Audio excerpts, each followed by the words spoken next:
Get out of this house, Dad. My daughter said. I left without a word. The next day, 55 missed calls. She looked me in the eye and spoke as if she were begging for salt. We do not have space for you. I smiled, nodded, and departed without saying anything. What didn't she know? By daybreak, she'd lost the house because I own half of it. A father's silent reckoning. Before we begin this story, please like this video, comment where you're from, and subscribe for more tales of consequence. The sacrifice. I arrived with nothing but 2 worn suitcases, a folded blanket from my old room, and a framed photograph of Margaret, my late wife. When my daughter Sarah and her husband Derek needed $180,000 for a down payment on their dream home, I didn't hesitate. I gave them Margaret's entire life insurance payout without a second thought. "This is your future," I told Sarah. "This is stability for our family." Derek embraced me like a scene from a greeting card. "Robert, you'll always have a home with us. Always." Sarah kissed my cheek. "You'll never lift another finger, Dad. I promise." The house was pristine and cold white walls, gray floors, a kitchen that looked untouched. My room was a converted guest suite in the basement. No closet, a twin bed, half a bath with no shower. I didn't complain. For 2 days, Sarah made me coffee. Derek showed me how to use their smart thermostat, though he sighed heavily whenever I needed help. We ate dinner together once. By the second week, the cracks appeared. Derek joked to friends that he now had 2 kids and a grandfather living under his roof. Sarah groaned when I asked permission to hang a shelf in the laundry room. The upstairs refrigerator got a padlock. Meal planning, Derek claimed. The Wi-Fi router moved to their private office. My Netflix stopped working. One night, I overheard Derek on the phone. "He's a nice guy, but we need our lives back. This isn't sustainable." I stayed silent. I cooked. I cleaned. I folded towels. I smiled when Derek mentioned converting my room into a nursery. Then I heard the conversation that changed everything. Sarah's voice drifted from around the corner. "He won't leave if we keep being nice. We have to make him uncomfortable. Force him out." Derek's response was colder. "He won't sign over his share of the house until he feels unwanted. Make life miserable, and he'll leave on his own." I stood motionless, staring at the wallpaper I'd helped them choose just 6 days earlier. My only child was planning my exit. Not because of need, but because I was inconvenient. That evening, I cooked chicken Alfredo, Sarah's favorite since childhood.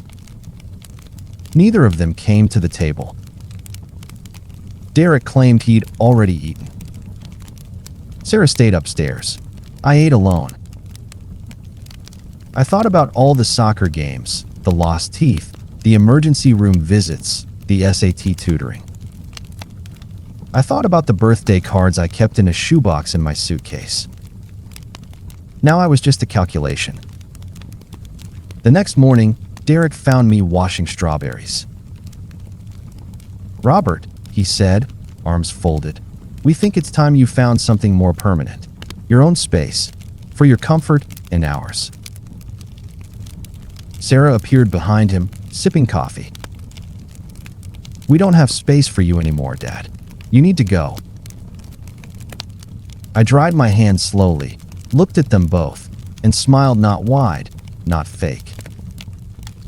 Just still. "Okay," I said. "I'll be gone by tonight." I packed everything. My clothes, Margaret's photograph, an unfinished book, and the red folder buried at the bottom of my suitcase.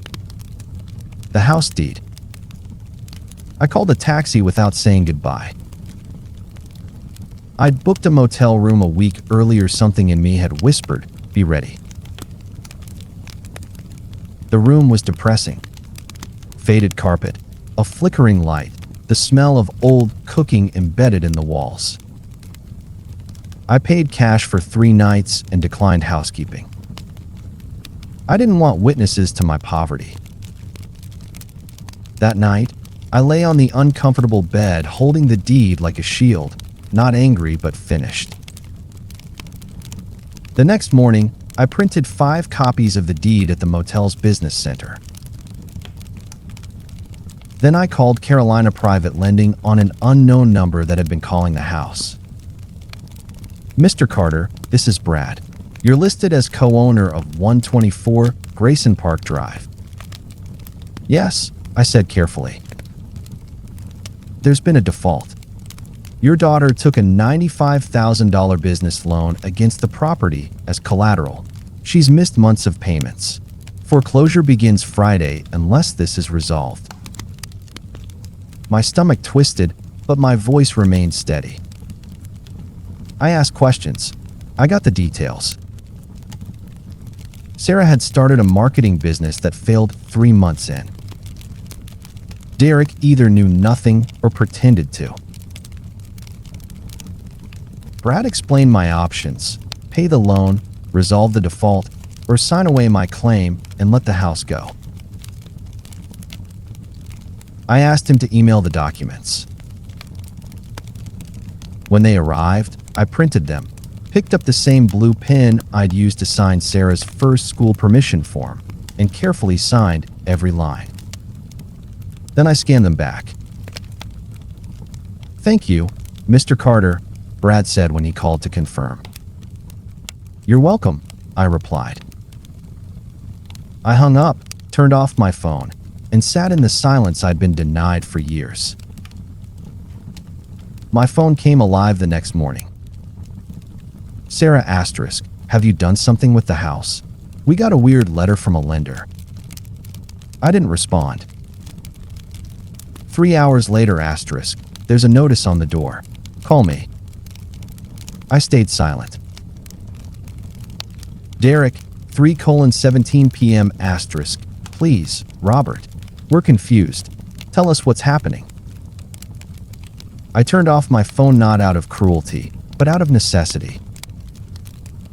If I heard one more desperate lie, I might forget that silence is the most powerful weapon of all. The foreclosure notice arrived in 48 hours. Derek posted frantically on the neighborhood Facebook group, "Urgent, scammer targeting our home. Does anyone know a foreclosure attorney?" I actually laughed for the first time in days. Sitting in my motel room with cheap coffee, I watched his public collapse unfold.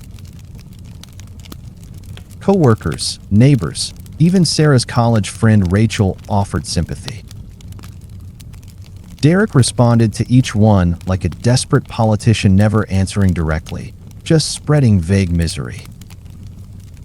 We're being betrayed by someone we trusted, someone who should have protected us. Within hours, my phone filled with messages from people I hadn't spoken to in years. My cousin Tom, a church member.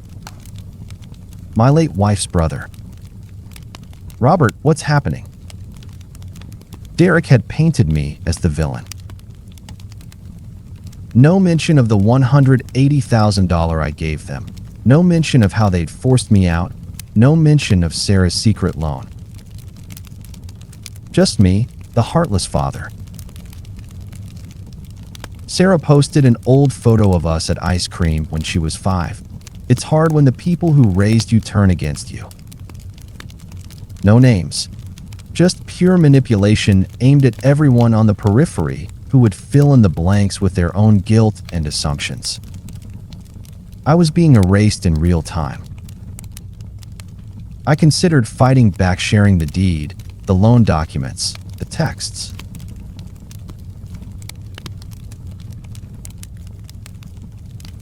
Then I remembered my father's words. Never wrestle in the mud with pigs. You only get dirty, but they enjoy it. I stayed silent. Officer Reeves called Friday morning. Pleasant and professional. Mr. Carter, this is a courtesy call. There will be a formal lockout at 124 Grayson Park at 10 a.m. today. You don't need to attend since you've already signed off, but we wanted to inform you as a listed party. I thanked him. I didn't sleep that night. I kept imagining it Sarah stumbling to the door in sweatpants, Derek on the porch, their belongings in garbage bags on the lawn. I felt no satisfaction, only stillness. They had chosen this at every step. Friday, I stayed in my room, made porridge in the microwave. Waited. At 10:42 a.m., my phone buzzed. A voicemail from an unknown number.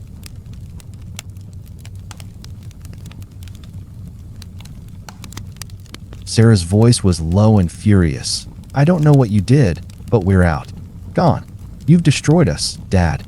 I hope you're happy. That was it. No apologies. No regrets. Only blame. Derek's text came hours later. Robert, if you wanted to hurt us, congratulations. We're being evicted. I hope you sleep well tonight. You've destroyed your family. That word "your" stayed with me all day. I turned off my phone and discovered myself again. 2 days after the lockout, Derek posted a detailed Instagram story. 10 slides with pastel backgrounds and cursive text, "When family betrays you." Each frame told a carefully edited version of the truth. They'd opened their home to a grieving elderly father out of love. He'd repaid them with legal deception and betrayal.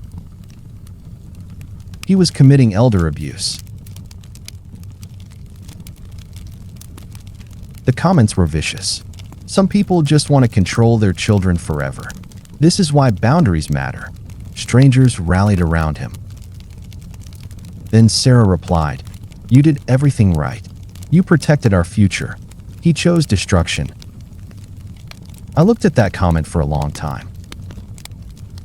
Not in anger, but in shock at how easily she could lie. She used to cry when I scolded her for breaking a plate. Now she was painting me as a monster to strangers on the internet. But I said nothing. A knock came the next morning. I didn't move at first. I've lived long enough to know that hesitation is sometimes protection. I opened the door just an inch. A woman in her mid-50s stood there. "Robert Carter? You probably don't remember me. I'm Doreen. I work for the City Housing Board. I saw the posts. I wanted to hear your side." I blinked and nodded. We sat in the motel lobby with bad coffee, and I told her everything. Every dollar, every meal, every humiliation I'd swallowed. She didn't take notes. She just listened. "I'm not press," she said. "I'm just tired of good people being destroyed by people with the right throw pillows." When she left, she handed me her card. "If you need help finding permanent housing, call me. I have connections." It was the first kindness I'd received in weeks. That week, Derek posted a TikTok of himself standing in front of a U-Haul, tears streaming down his carefully made-up face, holding a cardboard sign, "Evicted by my father-in-law." 80,000 views in 2 days. Comments mentioned news stations. Someone started a GoFundMe. My former church pastor texted, "Robert, what's happening? Can I call you?" That broke something in me. I compiled everything. The deed. My bank statements showing the $180,000 transfer. Brad's foreclosure emails. Derek's text about planning the nursery when he leaves. I sent it all, no comment. Just proof to my pastor, my relatives, and the church men's group chat where Derek was still a member. 5 minutes later, my nephew texted, "Oh, so he lied to everyone." Silence. Nobody protected Derek. Nobody said a word. But they'd all seen the truth. That night, Sarah texted, "Please call me. Just talk to me." And then, "I know things got bad, but you're still my father." I didn't respond. The next morning, white lilies appeared outside my motel door in a cheap vase. A note, "Let's talk, please." I left them there to wilt. That afternoon, Sarah knocked. I watched her through the peephole for a long time. She looked exhausted, pale like me. Against my better judgment, I opened the door. 5 minutes. She sat across from me like a child being given a second chance. "I messed up," she admitted quietly. "I should have told you about the loan. I shouldn't have let Derek treat you like that. I panicked." I said nothing. We're expecting," she continued, as if that explained everything. We were scared. For just a moment, I saw the little girl who cried when I worked night shifts. Then she reached into her purse and pulled out a manila folder. "I was wondering if you'd be willing to sign something. Just a paper to help us negotiate with the lender, get back on track." My stomach dropped. I read the document. It wasn't a permission form. It was a limited power of attorney disguised in legal jargon giving her access to manage the foreclosure, which included my bank accounts and retirement funds. I put the paper down. "Get out." "Dad." "Out. Now." She stood slowly, as if gentle movement might save the moment. "We're going to lose the baby's future. Father, please." I looked her dead in the eyes. "You already did." She left without another word. I requested a room change that night. Different floor, different hallway. They didn't ask why. I blocked her number the next morning. I visited Doreen at the housing board. She looked up from her desk and smiled as if she'd been expecting me. "I'm ready to move forward," I said. "From all of it." She slid a document across her desk. Senior Housing Coastal Options. The first listing was a 2-bedroom condo in Wilmington with a patio and ocean access. Affordable on my pension.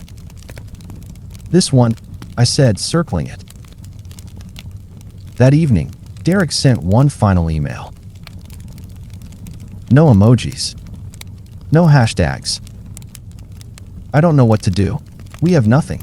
I know you hate me, but think of the baby." I closed the laptop and drank my tea watching the sun set over the parking lot. I didn't respond. Not yet. Because what came next wouldn't be a reaction. It would be a reckoning. 3 days later, there was a knock. Derek stood there in pajamas, holding a baby girl in a pink blanket, a designer diaper bag over his shoulder. "Robert," he called softly. "I'm not here to fight. Sarah's falling apart. We were denied the rental failed credit check. Please, can I come in?"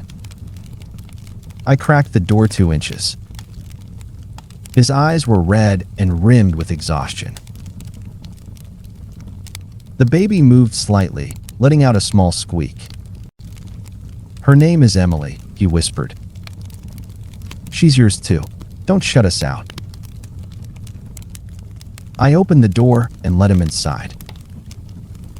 He sat carefully on the bed, gently bouncing Emily.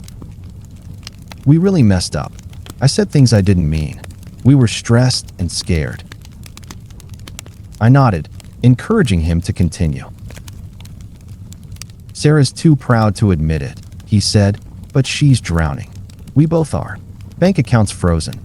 Over $10,000 in late fees. Phone's about to be shut off. I don't know where we go from here.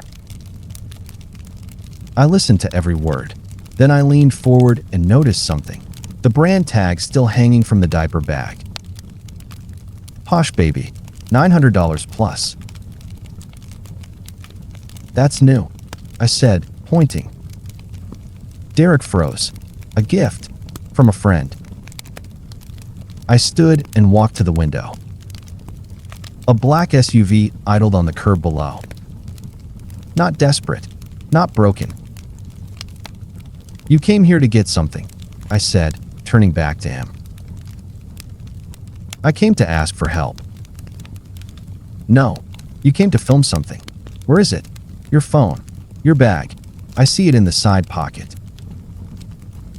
His lips opened and closed. We just wanted confirmation, in case you tried to manipulate things. I stared at him for what felt like an eternity. Get out. Robert. Now. I opened the door. Take your gift shop baby bag with you.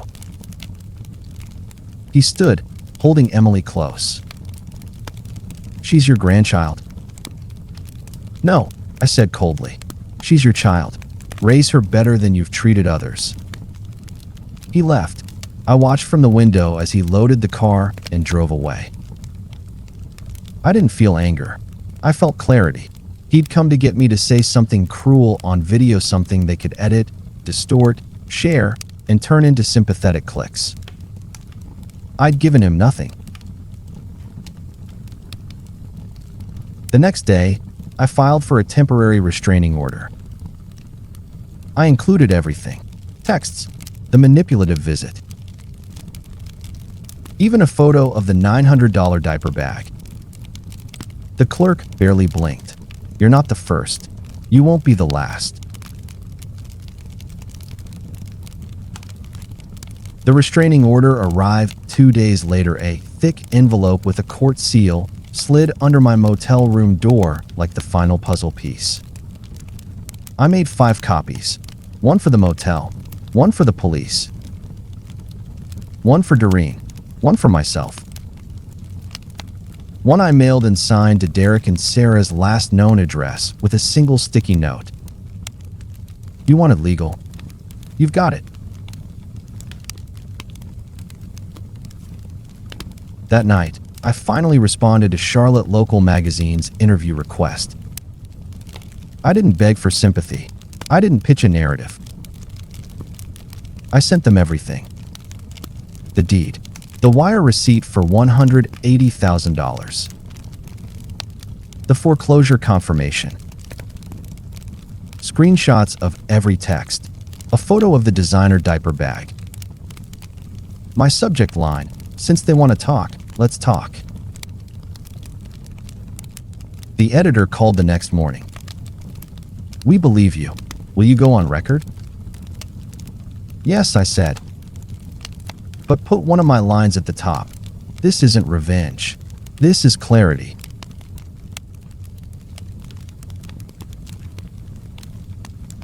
The article ran that Sunday, When Help Becomes a Weapon, One Father's Account of Financial Betrayal. It didn't go viral. It didn't crash websites. But it gained traction in the Charlotte community. People started discussing housing ethics, inheritance rights, and adult children's entitlement. My name appeared not as a monster or a victim, but as a person who'd been erased and then quietly typed back in. The moment the tide truly turned came the following Friday. I walked into a neighborhood coffee shop and saw Sarah sitting alone at a corner table in a sweatshirt, staring into her coffee as if searching for her reflection. She looked up, Our eyes met. She didn't flinch. She didn't wave. She didn't even blink. Just looked. And in that gaze, I saw it not regret, not shame. Just distance. A severed connection. I kept walking. That night, Sarah sent an email with no subject line. I've read the article. I won't contact you again. I'm sorry you felt you had no choice. No apology for her actions. Only sorry I felt a certain way. I archived it without responding. The next morning, the motel manager handed me a stack of forwarded mail. At the bottom was an envelope from a real estate firm with a message from Doreen. You've been approved. Keys are waiting. 2-bedroom condo. 2nd floor. Ocean view. Wilmington. Move-in date. Next Friday. I held the paper and realized I'd stopped looking over my shoulder.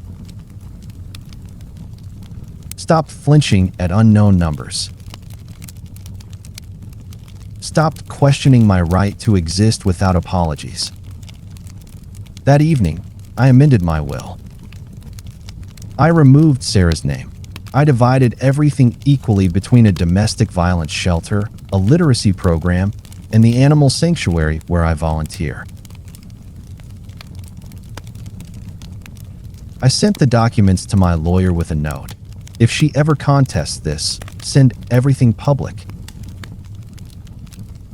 I didn't wait for a response. I knew he would. The final text arrived that weekend not from Sarah or Derek, but from Derek's mother. A screenshot of the article with a single message. I'm ashamed. I raised better than this. I didn't respond. I was done explaining myself. 2 weeks later, I loaded my suitcases into Doreen's car. The worn bags that had carried me through loss and into freedom. I brought Margaret's photograph. I brought myself. As we drove toward the ocean, I looked back once at the city where I'd been unmade and rebuilt. Then I looked forward and kept my eyes there. The motel room was empty, nothing left but the faint smell of the person I'd been. The person who gave without boundaries. Who loved without limits. Who never learned that generosity can be weaponized by people who see it as weakness. But I'd learned now.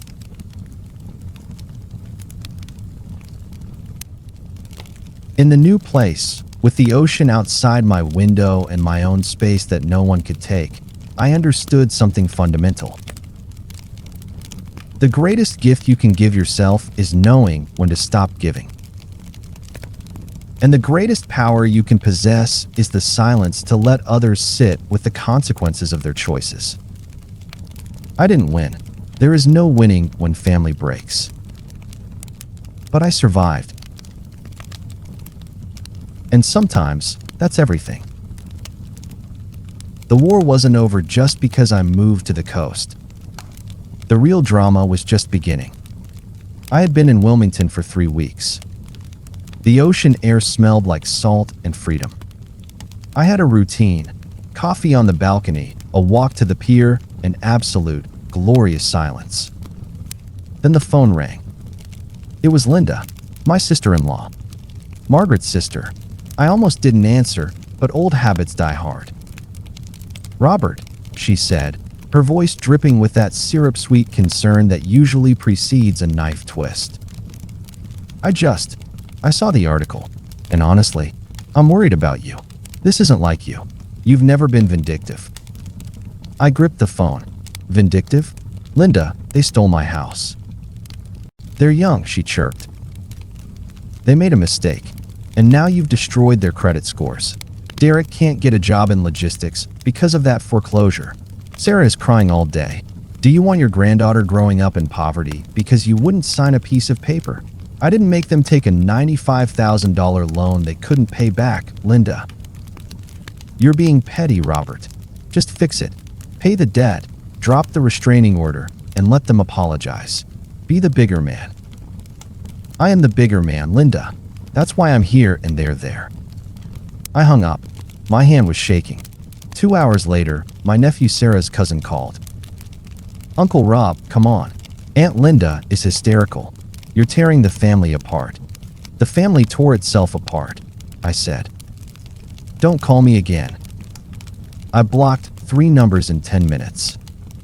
This was the part nobody tells you about estrangement. It's not just the enemy you fight, it's the audience. The flying monkeys who swoop in to tell you that your boundaries are actually acts of war. The garage apartment. I found out where they were living from Doreen. She had a friend who was a landlord in Charlotte. They weren't in a house. They weren't even in an apartment.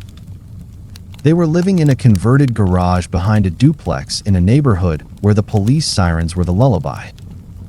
It had 1 bedroom, a hot plate, and a bathroom that smelled like mildew. Derek had lost his logistics manager job because he had to take time off for the eviction drama. He was now stocking shelves at a big box store. Sarah, who hadn't worked in 5 years, was doing door-to-door sales for a solar company. I saw a photo Doreen forwarded me. It was on Sarah's private Facebook, shared with only friends. She was standing in the driveway of the garage, holding Emily. The caption read, *, some people lose everything because of greed. Starting over with nothing but love. #blessed, #humble beginnings, *. 84 likes, mostly from people who didn't know the truth. I zoomed in on the photo. Behind Sarah, in the open garage door, I could see Derek's brand new gaming PC setup. He hadn't sold the PC.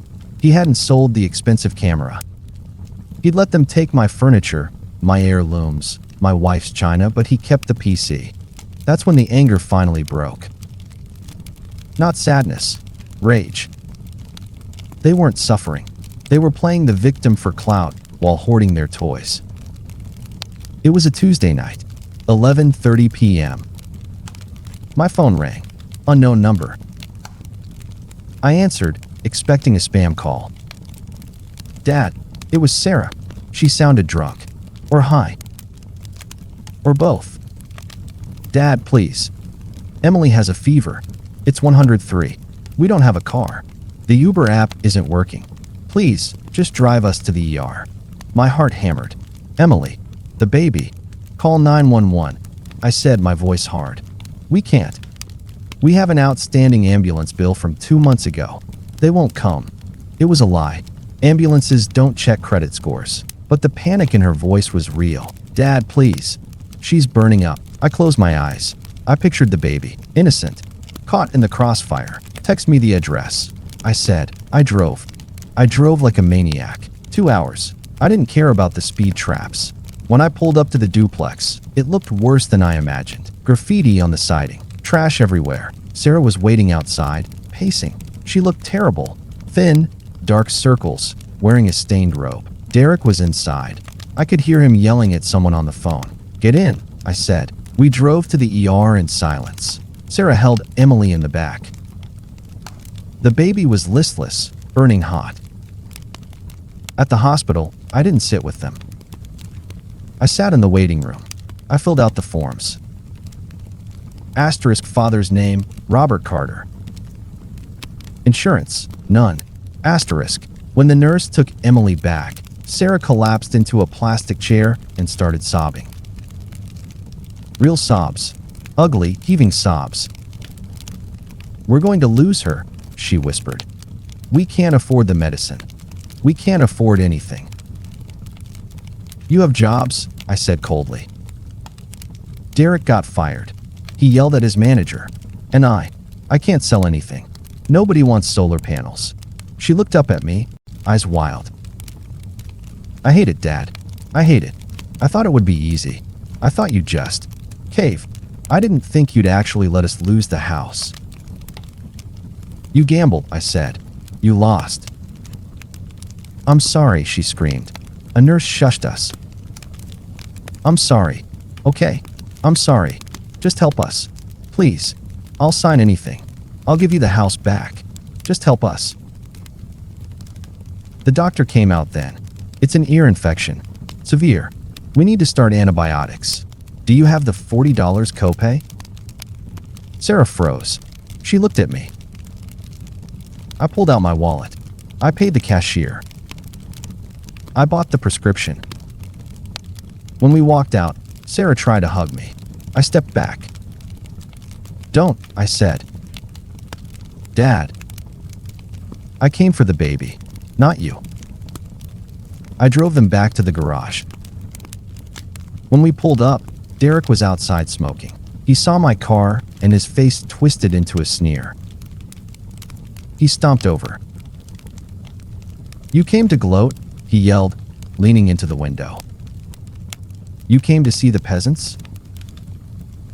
Derek, stop, Sarah cried. He paid for the medicine.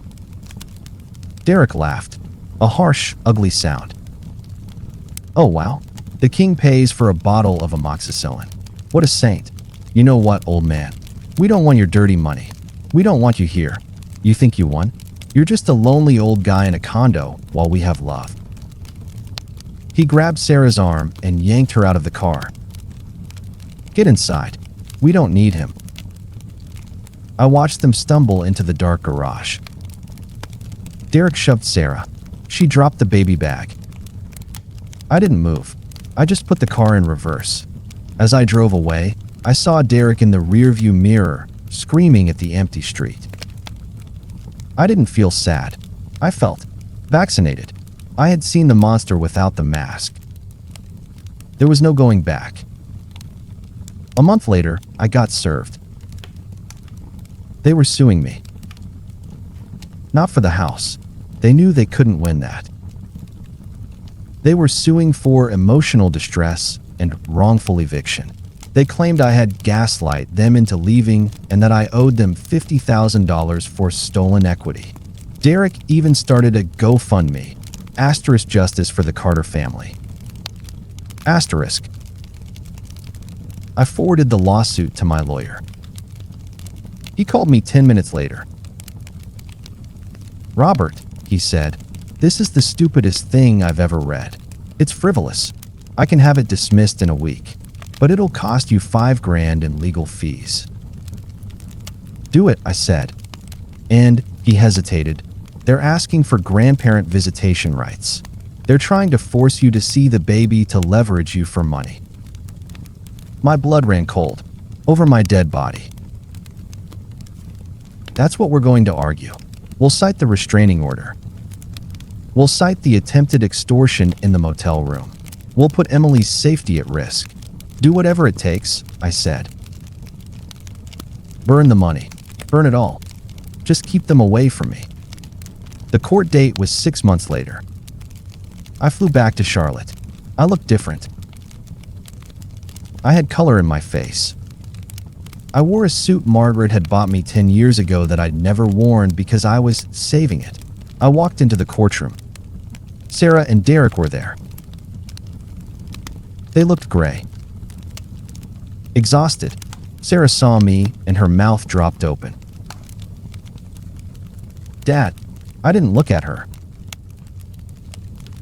I sat at the plaintiff's table. No, wait, I was the defendant. I sat next to my lawyer. The judge was a woman about my age. She looked tired. She read the motion. She read Derek's rambling, handwritten complaint about narcissistic parenting. She looked up over her glasses. Mr. Carter, she pointed to Derek. You are suing your father-in-law because he foreclosed on a house he co-owned, after you defaulted on a secret loan, and after you verbally abused him until he left? He abandoned us, Derek shouted. He left after you told him he wasn't wanted, the judge said dryly.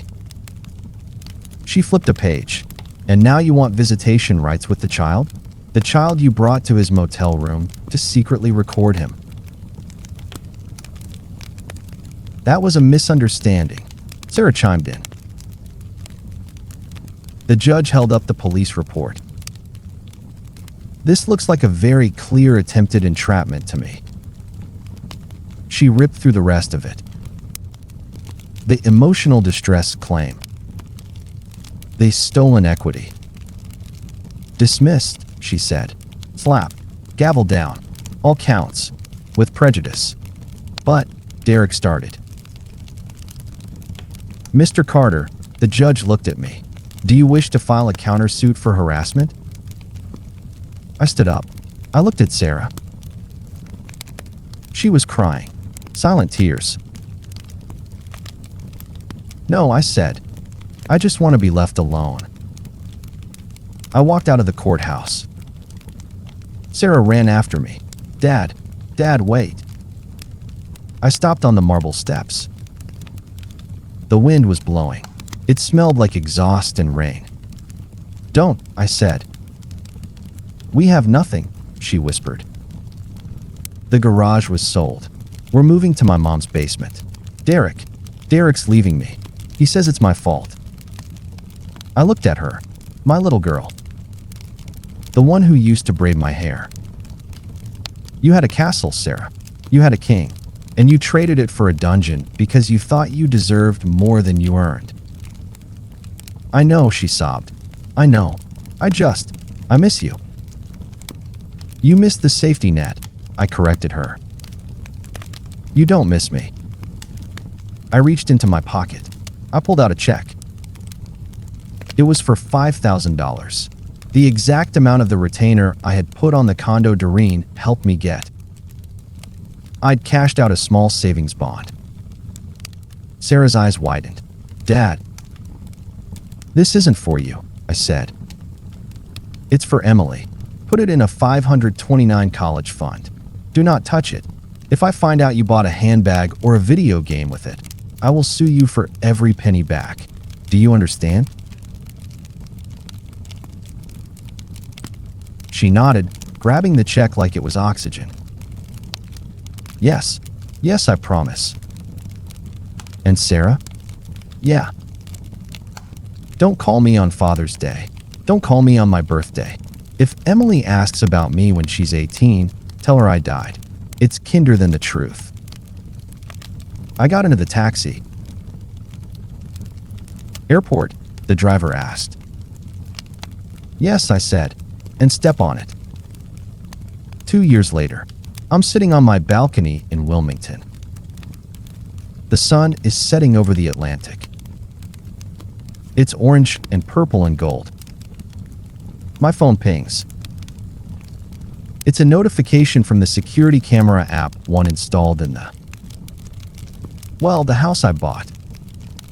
Not a condo, a house, a small one, cash purchase. No mortgage.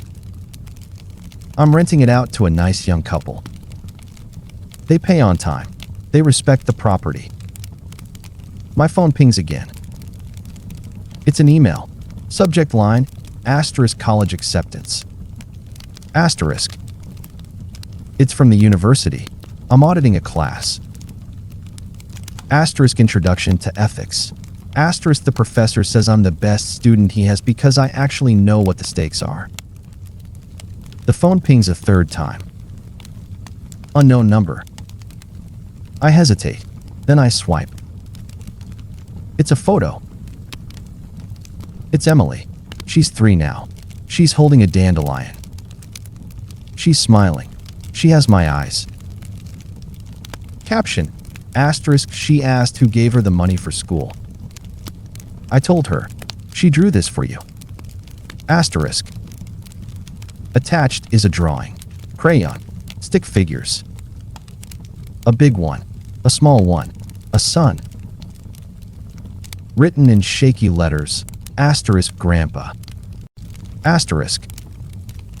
I stare at it for a long time. My thumb hovers over the block button. I don't press it. I just put the phone down on the table. I pick up my tea. I watch the sun dip below the horizon. And for the first time in 2 years, I don't feel the need to look over my shoulder. I'm free. If this story hit you hard, you're not alone. If Robert's journey made you feel something, anger, sadness, relief, or even a little hope, drop a comment below and let us know. What would you have done in Robert's place? Have you ever had to cut off a family member who took advantage of you?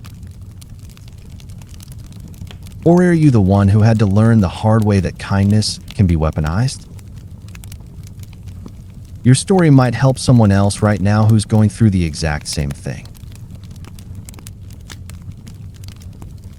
If you believe people should know the truth before they get manipulated, hit that like button. It really helps the algorithm show this video to more people who need to hear it. And if you want more real-life stories about family betrayal, financial revenge, and the quiet strength it takes to walk away, subscribe and turn on the bell so you never miss the next one.